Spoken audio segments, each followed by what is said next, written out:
सुबह कहते हो शाम को पढ़ूंगा, शाम को कहते हो रात में पढ़ूंगा, रात में कहते हो अगली सुबह पढ़ूंगा, लेकिन पढ़ने कभी नहीं बैठते। और अगर गलती से बैठ भी जाओ तो खुद को कहते हो मेरा पढ़ाई में मन नहीं लगता। शाबाश, बहुत बढ़िया काम कर रहे हो तुम। बहुत सुकून मिल जाता है ना ऐसे खुद को एक्सक्यूजेस देने में। लेकिन क्या कभी मोबाइल चलाते वक्त कहते हो मेरा मोबाइल चलाने में मन नहीं लगता? 3-4 घंटे मोबाइल चलाने के बाद भी तुम्हारा मोबाइल चलाने का मन करता है। क्या कभी खेलते वक्त कहते हो मेरा खेलने में मन नहीं लगता?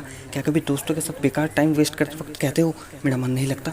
क्या कभी सोशल मीडिया में घंटों टाइम वेस्ट करते वक्त कहते हो मेरा मन नहीं लगता? अरे सब काम में तुम्हारा मन लगता है, लेकिन जब पढ़ने की बारी आती है तो तुम्हारा मन नहीं लगता। तुम्हारा फोकस लेवल मानो जैसे गायब हो जाता है। क्या सच में तुम्हें खुद के ऊपर तरस नहीं आता? क्या सच में तुम्हें अपने माँ बाप के ऊपर तरस नहीं आता? कैसे तुम अपने माँ बाप की उम्मीदों के साथ खेल रहे हो?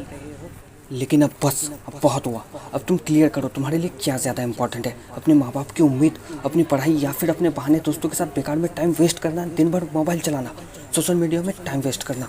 अगर तुम्हारे लिए ये सब पढ़ाई से ज़्यादा इंपॉर्टेंट है ना, तो भाई तुम एकदम सही कर रहे हो। तुम्हें कुछ बदलने की ज़रूरत नहीं है।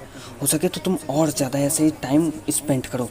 लेकिन अगर तुम्हारे लिए अपने माँ बाप की उम्मीद, अपनी पढ़ाई ज़्यादा इंपॉर्टेंट है ना, तो तुम्हें खुद को बदलने की ज़रूरत है।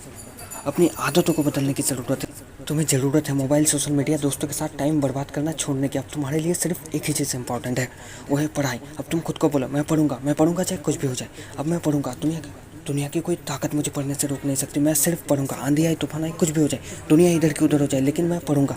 हमेशा खुद को याद दिलाओ मैं पढ़ूंगा। अगर इन बातों से तुम्हारे दिल में थोड़ी सी भी पढ़ने के लिए आग लगी है ना, तो आज और अभी अपनी पढ़ाई शुरू करो।